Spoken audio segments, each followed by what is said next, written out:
बोलो भागवत भगवान की जय। चतुर्थी स्कंद 19वां अध्याय। महाराजा पृथु के 100 यश में यज्ञ। श्री मैत्री जी कहते विदुर जी, महाराजा मनु के ब्रह्मांड क्षेत्र में जहाँ सरस्वती नदी पूर्वमुखी होकर बहती है, राजा पृथु ने 100 यश में यज्ञों की दीक्षा ली है। देखकर भगवान इंद्र को विचार हुआ कि इस प्रकार जो पृथु के कर्म मेरे कर्मों की उपेक्षा भी बढ़ जाएंगे, इसलिए वे उनके यज्ञ महोत्सव को सहन न कर सके। महाराजा पृथु के यज्ञ में सबके अंतरात्मा सर्वलोक पूज्य जगदीश भगवान हरि ने यज्ञ स्वरूप से साक्षात दर्शन दिया था। उनके साथ ब्रह्मा रुद्र अपने अपने अनुचरों के सहित लोकपालगण भी पधारे थे। उस समय गंधर्व मुनि और अप्सराएं प्रभु की कीर्ति गा रहे थे। सिद्ध विद्याधर दैत्य दानव यक्ष सुनंद नंदानी भगवान के प्रमुख पार्षद, जो सर्वदा भगवान की सेवा के लिए उत्सुक रहते हैं, वे कपिल नारद दत्तात्रेय एवं संकादि योगेश्वर भी उनके साथ आए थे। भारतों से यज्ञ में यज्ञ सामग्रियों को देने वाली भूमि ने कामनिधि रूप रखकर यजमान की सारी कामनाओं को पूर्ण किया था। नदियां दाख ईख आदि सब प्रकार के रसों को बहलाती थी तथा जिनसे साधु लोग महोद निकलता था। ऐसे बड़े बड़े वृक्ष दूध दही अन्न घृत आदि तरह तरह की सामग्रियां समर्पण करते थे। समुद्र बहुसी रत्न राशियाँ पर्वत वृक्ष भोज शोले 4 प्रकार के अन्न तथा लोकपालों के सहित संपूर्ण लोग तरह तरह के उपहार उन्हें समर्पण करते थे। महाराजा पृथु जो एकमात्र श्री हरि को ही अपना प्रभु मानते थे, उनकी कृपा से उसे अनुष्ठान में उनका बड़ा उत्कर्ष हुआ। किंतु यह बात देवराज इंद्र को सहन न हुई। उन्होंने उसमें विघ्न डालने की भी चेष्टा की। जिस समय महाराजा पृथु अंतिम यज्ञ द्वारा भगवान के यज्ञपति की आराधना कर रहे थे, इंद्र ने ईशावश गुप्त रूप से उनके यज्ञ का घोड़ा हर लिया। इंद्र ने अपनी रक्षा के लिए कवच रूप से पाखंड वेश धारण किया गया था, जो अधर्म में धर्म का भ्रम उत्पन्न करने वाला है, जिसका आश्रय लेकर पापी पुरुष भी धर्मात्मा सा जान पड़ता है। इस वेश में घोड़े को बड़ी शीघ्रता से आकाश मार्ग से ले जा रहे थे कि उन पर भगवान अत्रि की दृष्टि पड़ गई। उनके कहने से महाराजा पृथु का महारथी पुत्र इंद्र को मारने के लिए उनके पीछे दौड़ा। बड़ी क्रोध से बोला, अरे खड़ा रहे खड़ा रहे। इंद्र सिर पर जटाजूट और शरीर में वस्त्र धारण किए हुए थे। उनका ऐसा वेश देखकर उन्होंने इसलिए अपना उन पर बाण छोड़ दिया। जब इंद्र पर वार किया हुआ बिना ही लौट आया था, महर्षि अत्रि ने पुनः उसे इंद्र को मारने के लिए आज्ञा दी। वत्स इस देवता धाम इंद्र ने तुम्हारे यज्ञ में विघ्न डाला है, तुम इसे मार डालो। अत्रि मुनि के इस प्रकार उत्साहित करने पर पृथु कुमार क्रोध में भर गया। इंद्र बड़ी तेजी से आकाश में जा रहे थे, उनके पीछे हुआ इस प्रकार दौड़ा जैसे रावण के लिए जटा स्वर्गपति इंद्र उन्हें पीछा आते देख उसे वेश घोड़े की छोड़कर बड़ी अंतर ध्यान हो गए और वीर अपना यज्ञ पशु लेकर पिता की यज्ञशाला में लौट आया। शक्तिशाली विदुर जी उसके इस अद्भुत पराक्रम को देखकर महर्षियों ने उसका नाम विशाताश्व रखा। यज्ञ पशु को चपाश और यूप में बांध दिया गया था। यह शक्तिशाली इंद्र ने घोर अंधकार फैला दिया और उसी में छिप कर उस घोड़े को उनकी सोने की जंजीर समेत ले गए। अत्रि मुनि ने फिर उन्हें आकाश में तेजी से जाते देखा, किंतु उनके पास कपाल और खंडभाग देखकर पृथु पुत्र ने उनके मार्ग में भी कोई बाधा न डाली। तब अत्रि ने राजकुमार को फिर उकसाया। उससे गुस्से में भरकर इंद्र को लक्ष्य बनाकर अपना बाण चढ़ाया। यह देखते ही देवराज उस वेश और घोड़े को छोड़कर वहीं अंतर्ध्यान हो गए। वीर विजिताश्व अपना घोड़ा लेकर पिता की यज्ञशाला में लौट आया। तब से इंद्र के उस निंदित वेश को मंदबुद्धि पुरुषों ने ग्रहण कर लिया। इंद्र ने अश्वहरण की इच्छा से जो जो रूप धारण किए थे, वे पाप के खंड होने के कारण पाखंड कहलाए। यहाँ खंड शब्द चिन्ह का वाचक है। इस पृथु के यज्ञ का विध्वंस करने के लिए यज्ञ पशु को चुराते समय इंद्र ने उन्हें कई बार ग्रहण करके त्यागा था। उन रक्तांबर तथा अपराधिकार पाखंडपूर्ण आचरणों से मनुष्यों की बुद्धि प्राय मोहित हो जाती है, क्योंकि ये नास्तिक मत देखने में सुंदर हैं। ये बड़ी बड़ी युक्तियों से अपने पक्ष का समर्थन करते हैं। वास्तव में ये उपधर्म मात्र हैं। लोग भ्रमवश धर्म मानकर इनमें आसक्त हो जाते हैं। इंद्र की इस कुचालक का पता लगने पर वहां का पराक्रमी महाराजा पृथु को बड़ा क्रोध हुआ। उन्होंने अपना धनुष उठाकर उस पर बाण चढ़ाया। उस समय क्रोधावेश के कारण उनकी और देखा। जब ऋतुजों ने देखा कि ऐसे पराक्रमी महाराजा पृथु इंद्र का वध करने को तैयार है, तब उन्हें रोकते हुए कहा, राजन आप तो बड़े बुद्धिमान हैं। यक्ष दीक्षा लेने पर भी शास्त्रवेद यज्ञ पशु को छोड़कर किसी का वध करना उचित नहीं है। इस यज्ञकार में विघ्न डालने वाला आपका शत्रु इंद्र तो आपके स्वश से ही ईशावश निस्तेज हो गया है। हम अमोघावान मंत्रों द्वारा उसे नहीं बुला सकते और बलात् अग्नि में हवन किए देते हैं। विदुर जी यज्ञ मान से इस प्रकार सलाह करके उसके याचकों ने क्रोधपूर्वक इंद्र का आवाहन किया। वे इस द्वारा आहुति डालना चाहते थे। ब्रह्मा जी ने वहाँ आकर उन्हें रोक दिया। वे बोले, याचकों तुम्हें इंद्र का वध नहीं करना चाहिए। ये यज्ञ संज्ञक इंद्र तो भगवान की ही मूर्ति है। तुम यज्ञ द्वारा जिन देवताओं की आराधना कर रहे हो वे इंद्र के ही तो अंग हैं। उससे तुम यज्ञ द्वारा मानना चाहते हो। पृथु के इस यज्ञ अनुष्ठान में विघ्न डालने के लिए इंद्र ने जो पाखंड फैलाया है वह धर्म का अच्छेदन करने वाला है। इस बात पर तुम ध्यान दो और उससे अधिक विरोध मत करो, नहीं तो वह भी पाखंड मार्गों का प्रचार करेगा।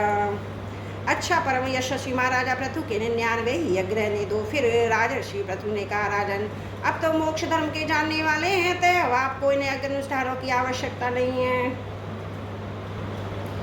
आपका मंगल हो। आप इंद्र दोनों ही पवित्र कीर्ति भगवान श्री हरि के शरीर है, इसलिए अपने ही स्वरूप भूत इंद्र के प्रति आपको क्रोध नहीं करना चाहिए। आपको यह यज्ञ निर्विघ्न समाप्त नहीं हुआ, इसके लिए आप चिंता न करें। हमारी बात आप आदरपूर्वक स्वीकार करें। देखिए, जो मनुष्य विधाता के बिगाड़े हुए काम को बनाने का विचार करता है उसका मन अत्यंत क्रोध में भरकर भयंकर मोह में फंस जाता है।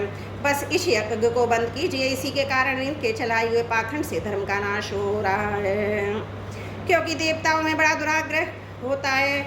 जरा देखिए तो, जो इंद्र घोड़े को चुराकर आपके लिए यज्ञ में विघ्न डाल रहा था, उसी के रचे हुए इन मनोहर पाखंडों की ओर सारी जनता खिसती चली जा रही है।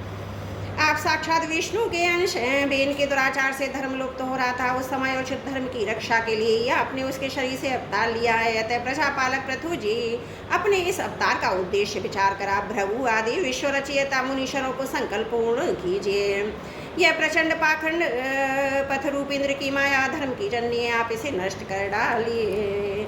श्री मैत्री जी कहते हैं, लोग गुरु भगवान ब्रह्मा जी ने इस प्रकार समझाने पर प्रबल प्रकार में महाराजा पृथु ने यज्ञ का आग्रह छोड़ दिया और इंद्र के साथ प्रीति पूर्वक संधि भी कर ली। इसके पश्चात जब भी यज्ञांत स्नान करके निवृत्त हुए तब उनके यज्ञों से तृप्त हुए देवताओं ने उन्हें अभिष्ट वर दिए। आदिराज पृथु अत्यंत श्रद्धा पूर्वक ब्राह्मणों की दक्षिणाएं दी, तब ब्राह्मणों ने उनके सत्कार से संतुष्ट होकर उन्हें अमोघ आशीर्वाद दिए। वे कहने लगे, महाबाहो, आपके बुलाने से जो पितर देवता ऋषि मनुष्य आदि आए थे उन सभी का आपने दान मान से खूब सत्कार किया। बोलो भागवत भगवान की जय। चतुर्थी स्कंद 19वां अध्याय समाप्त। त्रुटियों के लिए क्षमा प्रार्थी हूँ। बोलो भागवत भगवान की जय। चतुर्थ स्कंद 20वां अध्याय। महाराजा पृथु की यज्ञशाला में श्री विष्णु भगवान का प्रादुर्भाव। श्री मैत्री कहते, विदुर जी, महाराजा पृथु के 99 यज्ञों से यज्ञ भोक्ता यज्ञेश्वर भगवान विष्णु को भी बड़ा संतोष हुआ। उन्होंने इंद्र के सहित वहाँ उपस्थित होकर उनसे कहा, श्री भगवान ने कहा, राजन इंद्र ने तुम्हारे 100 यश में पूरे करने के संकल्प में विघ्न डाला है। अब मैं तुमसे क्षमा चाहते हैं, तुम इन्हें क्षमा कर दो। नरदेव जो श्रेष्ठ मानव साधु और सद्बुद्धि संपन्न होते हैं वे दूसरे जीवों से द्रोह नहीं करते, क्योंकि वह शरीर ही आत्मा नहीं है। यदि तुम जैसे लोग भी मेरी माया से मोहित हो जाएंगे तो समझना चाहिए कि बहुत से दिनों तक की हुई ज्ञानी जनों की सेवा केवल श्रम ही हाथ लगा। ज्ञानवान पुरुष शरीर को अविद्या वासना कर्मों का भी पुतला समझकर उसमें आसक्त नहीं होता। इस प्रकार जो इस शरीर में आसक्त नहीं है वह विवेकी पुरुष से उत्पन्न हुए घर पुत्र धन आदि में किस प्रकार ममता रख सकता है। यह आत्मा एक शुद्ध स्वयं प्रकाश निर्गुण गुणों का आश्रय स्थान सर्वव्यापक आवरण शून्य सबका साक्षी अन्य आत्मा से रहित है। अतएव शरीर से भिन्न है। जो पुरुष इस देह स्थित आत्मा को इस प्रकार शरीर से भिन्न जानता हो प्रकृति से संबंध रखते हुए भी उसके गुणों से लिप्त नहीं होता, क्योंकि उसकी स्थिति मुझ परमात्मा में रहती है। राजन, जो पुरुष किसी प्रकार की कामना न रखकर अपने वर्णाश्रम के धर्मों द्वारा नित्य प्रति श्रद्धा पूर्वक मेरी आराधना करता है उसका चित्त धीरे धीरे शुद्ध हो जाता है। चित्त शुद्ध होने पर उसका विषयों से संबंध नहीं रहता तथा उसे तत्व ज्ञान की प्राप्ति हो जाती है। फिर तो वह मेरी समता रूप स्थिति को प्राप्त हो जाता है। यही परम शांति ब्रह्म केवल है। जो पुरुष यह जानता है कि शरीर ज्ञान क्रिया और मन का साक्षी होने पर भी कूटस्थ आत्माओं से निर्लिप्त ही रहता है, वह कल्याण में मोक्ष पद प्राप्त कर लेता है। राजन, गुण ब्रहा पूर्व आवागमंतो भूत इंद्रियाभिमानी देवता चिदाभास इन सबकी समष्टि रूप परिच्छिन्न लिंग शरीर का ही हुआ करता है। इसका सर्वसाक्षी आत्मा कोई संबंध नहीं है। मुझ में दृढ़ अनुराग रखने वाले बुद्धिमान पुरुष संपत्ति और विपत्ति प्राप्त होने पर कभी हर्ष शोक आदि विकारों के वशीभूत नहीं होते हैं।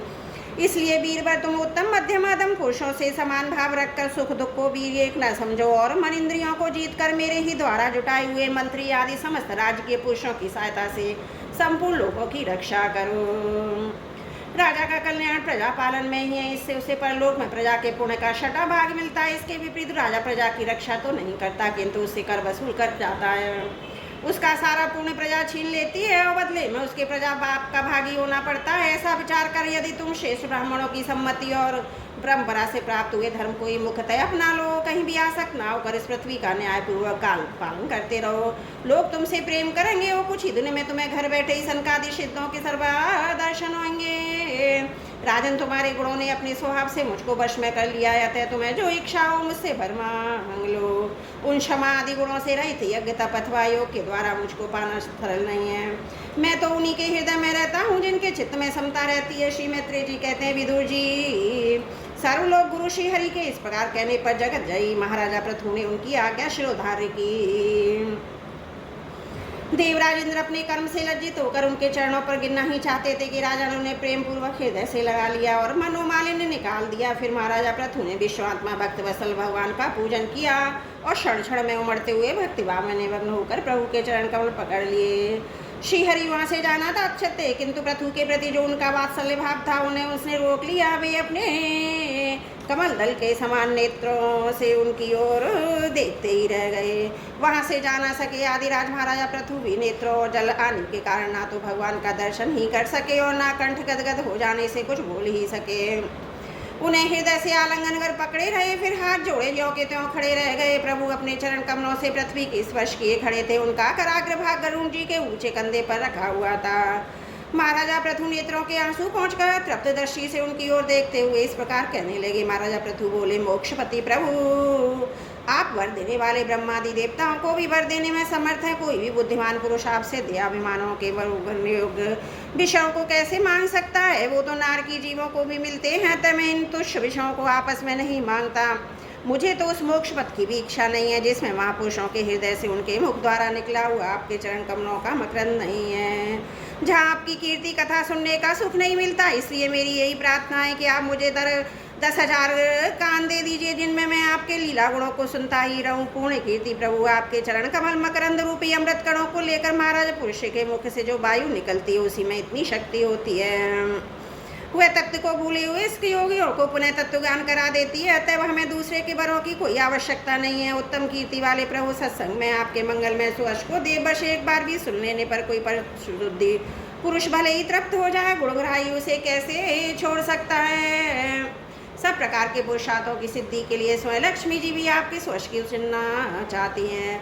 अब लक्ष्मी जी के समान मैं भी अत्यंत उत्सुकता से आप सर्वधाम पुरुषोत्तम की सेवा में ही करना चाहता हूँ, किंतु ऐसा ना हो कि एक पति की सेवा प्राप्त करने की होड़ होने के कारण आपके चरणों में ही मन को एकाग्र करने वाले हम लोगों में कलह छिड़ जाए।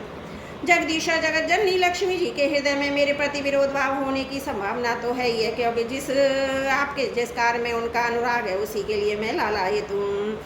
किंतु आप दीनों पर दया करते हैं, उनके तुक्ष कर्मों को भी बहुत कठिन मानते हैं। इसलिए मुझे आशा है कि हमारे झगड़े में भी आप मेरा ही पक्ष लेंगे। आप तो अपने स्वरूप में ही रमण करते हैं, आपको भला लक्ष्मी जी से भी क्या लेना है। इसी से निष्काम महात्मा ज्ञान हो जाने के बाद भी आपका भजन करते हैं। आपके माया में कार्य अहंकार आदि का सर्वदा अभाव है। भगवान, मुझे तो आपके चरण कमलों का निरंतर चिंतन करने के सिवा सत्पुरुषों का कोई और ही प्रयोजन नहीं जान पड़ता। मैं भी बिना किसी इच्छा के आपका भजन करता हूँ। आप जो अपने से कहा है कि बर मांग तो सो, आपकी वाणी को तो मैं संसार के मुंह में डालने वाली ही मानता हूँ। यही क्या आपकी वेद रूपा वाणी ने भी जगत को बांध रखा है। यदि इस वेद वाणी द्वारा रस्सी से लोग बंधे ना होते तो मोहवश सा काम कर्म क्यों करते? प्रभु, आपकी माया से ही मनुष्य अपने वास्तविक स्वरूप से विमुख होकर अज्ञानवश स्त्री पुत्र आदि की इच्छा करता है। फिर भी जिस प्रकार पिता पुत्र की प्रार्थना की अपेक्षा ना करके अपने आप ही पुत्र का कल्याण करता है, उसी प्रकार आप भी हमारी इच्छा की अपेक्षा ना करते हुए हित के लिए स्वयं प्रयत्न करें। श्री मैत्रेय जी कहते हैं, आदिराज पृथु के इस प्रकार स्तुति करने पर सर्वसाक्षी श्री हरि ने उनसे कहा, राजन, तुम्हारी मुझ में भक्ति हो। बड़े सौभाग्य की बात है कि तुम्हारा चित्त इस प्रकार मुझ में लगा हुआ है। ऐसा होने पर तो पुरुष सहज में ही मेरी इस माया को पार कर लेता है। जिसको छोड़ना या उसके बंधन से छूटना अत्यंत कठिन है। अब तुम सावधानी से मेरी आज्ञा का पालन करते रहो। प्रजापालक नरेश, जो मेरी इस आज्ञा का पालन करता है उसका सर्वत्र मंगल होता है। श्री मैत्री जी कहते हैं, विदुर जी, इस प्रकार भगवान ने राजर्षि पतु के सार गर्वित वचनों का आदर किया।